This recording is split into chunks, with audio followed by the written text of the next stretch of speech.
Hey, everybody. Have we got one for you tonight here in the NBA Game 6 Thunder and Spurs Western Conference Finals? We got a side net total for you. Get to that in just a second. I'm Bruce Marshall. First of all, as always, don't forget, click that subscribe button on your screen there. Make sure you get all of our WagerTalk TV videos by clicking that subscribe button on your screen there. Also, don't forget a couple of special offers right now for me. All of my picks through the rest of the year. It's a special deal we've got going right now. This week, $699 get you everything, Bruce, for the rest of the year. That's baseball, that's hockey, that's basketball, football, World Cup coming up as well. Speaking of the World Cup, my special World Cup pack, World Cup All Access, all of my picks throughout the World Cup, just $149. We'll be starting with some World Cup previews here in just a bit. Now, though, let's take a look at Game 6, Thunder Spurs tonight in San Antonio at the Frostbank Center, with the Thunder coming in trying to sew this thing up, leading 3-2. So it is a potential closeout game tonight for Oklahoma City. As you can see on the crawl at the bottom of the screen there, San Antonio, though, is a slight favorite here at home after winning Game 4 rather handily on Sunday night at home. 3.5-point favorite, total it to 219.5. But let's talk about how this series has progressed here. It's been rather interesting and a real war.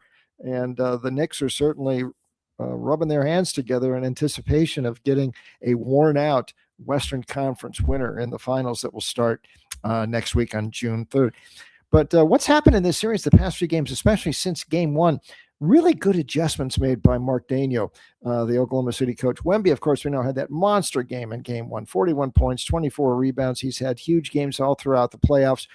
But Daigneault sort of made some adjustments after that Game 1 and got a lot more aggressive and a lot more physical on Wemby. And it was mostly to do with Isaiah Hartenstein. His big only played 12 minutes in the first game when Wemby scored all those points and got all those rebounds. When Oak City sort of played small, that really didn't work. Hardenstein, though, got physical with Wemby, and his numbers, especially his rebound numbers, have dropped pretty precipitously, except for that Game 4 on Sunday, since Game 1. What's Hartenstein able to do?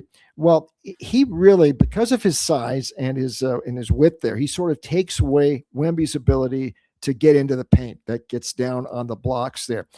He's forcing Wemby out there too high, out there by the elbows, and Wemby really can't drive him from there. And you take away some of what Wemby likes to do, especially down low. He forces him out in the perimeter. He sort of turns into a poor man's Kevin Durant out there. That's not bad.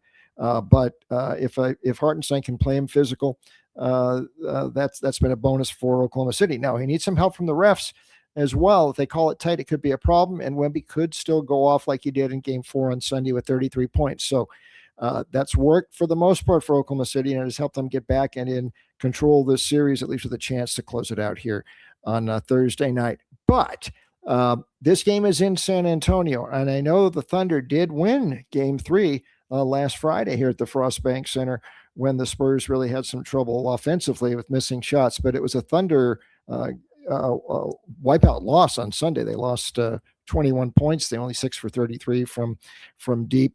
And I think they may have some trouble again here in Game 6 tonight. Jalen Williams probably still out again. AJ Mitchell probably still out. With those two out this year at the same time, they're only 12-10. And one thing, when those guys are in the game, they're able to drive into the paint and create fouls and get into the bonus situation earlier. And that's where SGA does a lot of his business. I don't think we're going to see SGA get 17 free throws like he had in Game 5 on Tuesday night. This is going to be a much, much tougher go for Oklahoma City. I like the Spurs tonight to force a Game 7. I think they handle that 3.5-point spread rather handily. I also like the over here, a little bit less than I like the Spurs side, but that's the way the playoffs have been trending, especially since the second round in the NBA playoffs. 23-10 for the overs since then.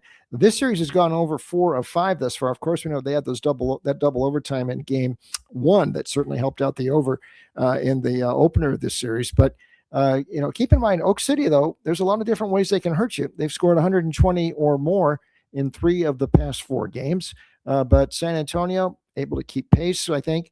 And we told you about that totals trend over since the second round of the playoffs, and this series has been going over. So I do like it over that 219.5 as well. I like the Spurs side a bit more.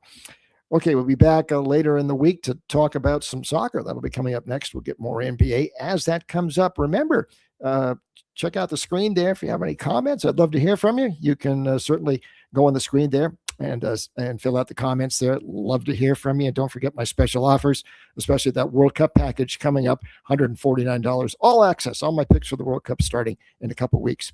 So until next time, that's a goodbye from me.